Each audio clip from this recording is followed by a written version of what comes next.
चूड़ी वाली: अभी तो पहना गई हूँ।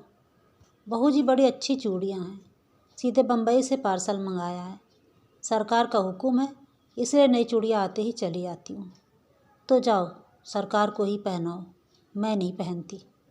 बहू जी, ज़रा देख तो लीजिए, कहती मुस्कुराती हुई ढीठ चूड़ी वाली अपना बक्स खोलने लगी। वह 25 वर्ष की एक गोरी छरहरी स्त्री थी। उसकी कलाई सचमुच चूड़ी पहनाने के लिए ही ढली थी। पान से लाल पतले पतले होंठ 2-3 वक्रताओं में अपना रहस्य छिपाए हुए थे। उन्हें देखने का मन करता, देखने पर उन सलोने अधरों से कुछ बोलवाने का जी चाहता, बोलने पर हंसाने की इच्छा होती, और उसी हंसी में सरसों का अल्हड़पन, यौवन की तराहट और प्रौढ़ किसी गंभीरता बिजली के समान लड़ जाती। बहू जी को उसकी हंसी बहुत बुरी लगती, पर जब पंजों में अच्छी चूड़ी चढ़ाकर संकट में फंसाकर वह हंसते हुए कहती, एक पान मिले बिना यह चूड़ी ना चढ़ती, तब बहू जी को क्रोध के साथ हंसी आ जाती और उसकी तरल हंसी की तरी लेने में तन्मय हो जाती। कुछ ही दिनों से यह चूड़ी वाली आने लगी है। कभी कभी बिना बुलाए ही चली आती और ऐसे ढंग फैलाती कि बिना सरकार के आए निपटारा ना होता। यह बहू जी को असह्य हो जाता। आज उसको चूड़ी फंसाते हुए देख बहू जी झल्लाकर बोली, आजकल दुकान पर ग्राहक कम आते हैं क्या? बहू जी, आजकल खरीदने के धुन में हूँ, बेचती हूँ कम। इतना कहकर कई दर्जन चूड़ियाँ बाहर सजा दी। स्लीपरों के शब्द सुनाई पड़े। बहू जी ने कपड़े संभाले, पर वह ढीठ चूड़ी वाली बालिकाओं के समान सिर टेढ़ा करके यह जर्मनी की है, यह फरासी की है, यह जापानी की है, कहती जाती थी। सरकार पीछे खड़े मुस्कुरा रहे थे। क्या रोज़ नई चूड़ियाँ पहनाने के लिए इन्हें हुक्म मिला है? बहू जी ने गर्व से पूछा। सरकार ने कहा, पहनो तो बुरा क्या है? बुरा तो कुछ नहीं, चूड़ी चढ़ाते हुए कलाई दुखती होगी। चूड़ी वाले ने सिर नीचा किए कनखियों से देखते हुए कहा। एक लहर सी लाली आंखों की ओर से कपोलों को तर करती हुई दौड़ जाती थी। सरकार ने देखा, एक लालसा भरी युवती व्यंग कर रही है। हृदय में हलचल मच गई। घबराकर बोले, ऐसा है तो ना पहनो, भगवान करे रोज पहने। चूड़ी वाली आशीर्वाद देने के लिए गंभीर स्वर में प्रौढ़ के समान बोली। अच्छा तो तुम अभी जाओ। सरकार और चूड़ी वाली दोनों की ओर देखते हुए बहू जी ने झुंझलाकर कहा। तो क्या मैं लौट जाऊं? आप तो कहती थी ना कि सरकार को ही पहनाओ, तो ज़रा उनसे पहनने के लिए कह दीजिए। निकल मेरे यहाँ से, कहते हुए बहू जी की आंखें तिलमिला उठीं। सरकार धीरे से निकल गए। अपराधी के सवार सिर नीचा किए चूड़ी वाली अपनी चूड़ियाँ बटोर कर उठी। हृदय की धड़कन में अपनी रहस्यपूर्ण निश्वास छोड़ती हुई चली गई। चूड़ी वाली का नाम था बिलासनी। वह नगर की एक प्रसिद्ध नर्तकी की कन्या थी। उसके रूप और संगीत कला की सुख्याति थी। वैभव भी कम न था। विलास और प्रमोद का पर्याप्त संभार मिलने पर भी उसे संतोष न था। हृदय में कोई अभाव खटकता था।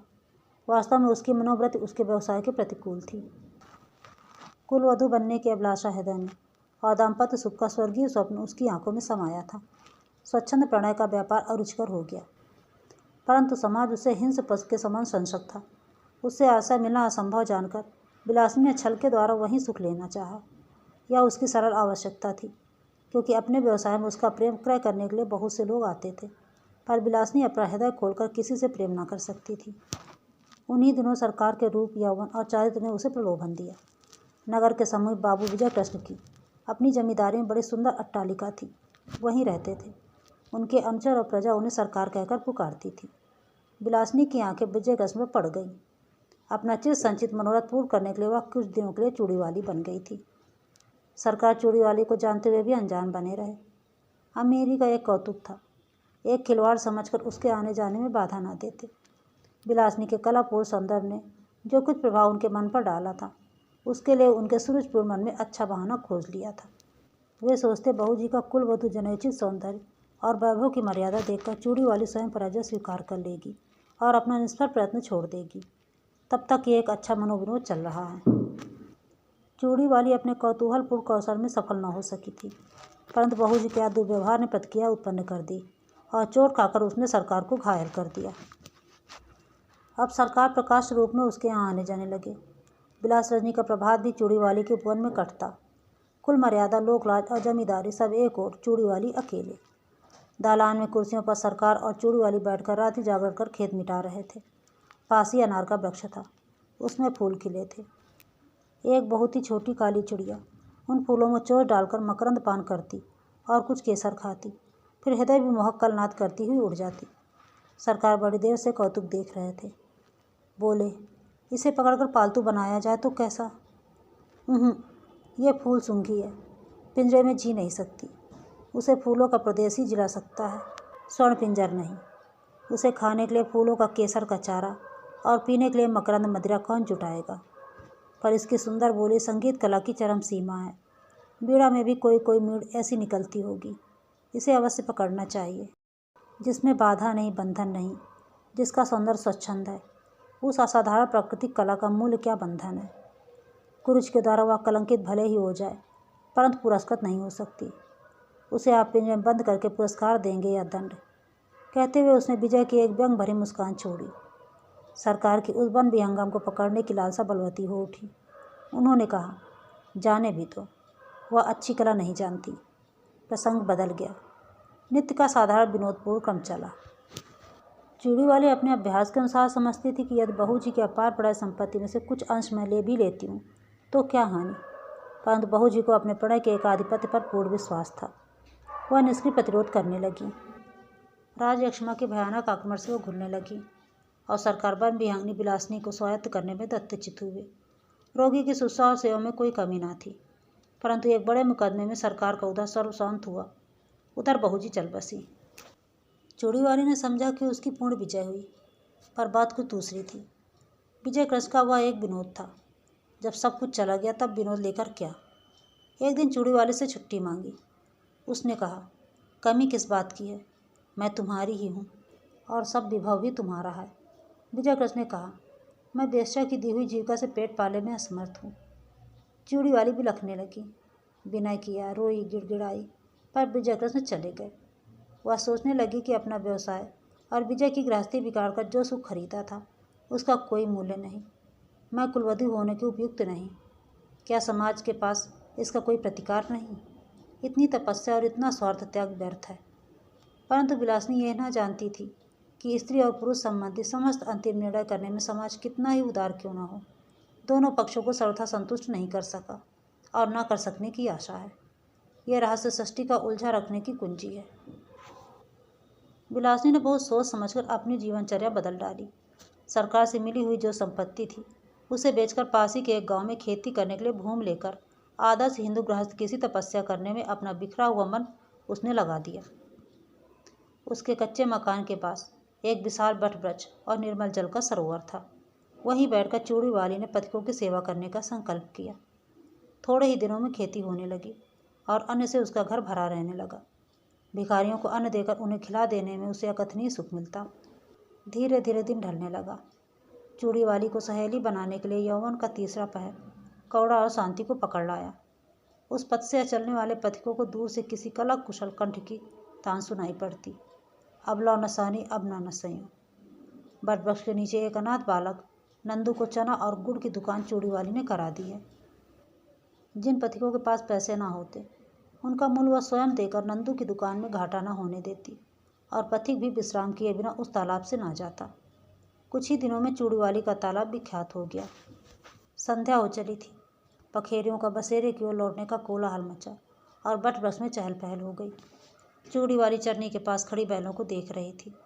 दालान में दीपक जल रहा था। अंधकार उसके घर और मन में बरजोरी घुस रहा था। कोलाहल शून्य जीवन में भी चूड़ी वाली को शांति मिली ऐसा विश्वास नहीं होता था।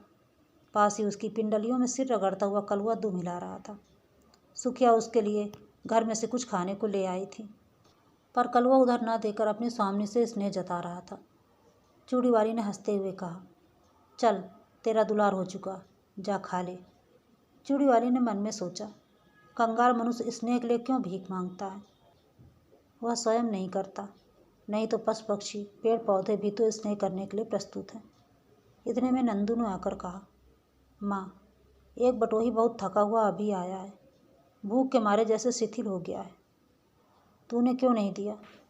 लेता भी नहीं, कहता है तू बड़ा गरीब लड़का है, तुझसे न लूँगा। चूड़ी वाली बटवृक्ष की ओर चल पड़ी। अंधेरा हो गया था। पथिक जड़ का सहारा लेकर लेटा था। चूड़ी वाली ने हाथ जोड़कर कहा, महाराज आप कुछ भोजन कीजिए। तुम कौन हो? पहले की एक वेश्या। छी, मुझे पड़े रहने दो। मैं नहीं चाहता कि तुम मुझसे बोलो भी। क्योंकि तुम्हारा व्यवसाय कितने ही सुखी घरों को उजाड़ कर शमशान बना देता है। महाराज, हम लोग तो कला के व्यवसायी हैं। यह अपराध कला का मूल्य लगाने वालों की कुरीच और कुत्सित इच्छा का है। संसार में बहुत से निर्लज्ज स्वार्थपूर्ण व्यवसाय चलते हैं, पर इसी पर इतना क्रोध क्यों? क्योंकि वह उन सब में अधम निकृष्ट है। परंतु वेश्या का व्यवसाय करके भी मैंने एक ही व्यक्ति से प्रेम किया था। मैं और धर्म नहीं जानती, पर अपने सरकार से जो कुछ मुझे मिला उसे मैं लोक सेवा में लगाती हूँ। मेरे तालाब पर कोई भूखा नहीं रहने पाता। मेरी जीविका चाहे जो रही हो, मेरे अति धर्म में बाधा न दीजिए। पथिक एक बार ही उठकर बैठ गया और आंख गड़ाकर अंधेरे में देखने लगा। सहसा बोल उठा, चूड़ी वाली? कौन सरकार? हाँ, तुमने शोक हर लिया। मेरे अपराधजनक तमाम त्याग में पुण्य का भी भाग था, ये मैं नहीं जानता। सरकार, मैंने गृहस्थ कुलवधू होने के लिए कठोर तपस्या की है। इन 4 वर्षों में मुझे विश्वास हो गया है कि कुलवधू होने में जो महत्व है वह सेवा का है, न कि विलास का। सेवा ही नहीं चूड़ी वाली, उसमें विलास का अनंत यौवन है, क्योंकि केवल स्त्री पुरुष के शारीरिक बंधन में वह परवशित नहीं है।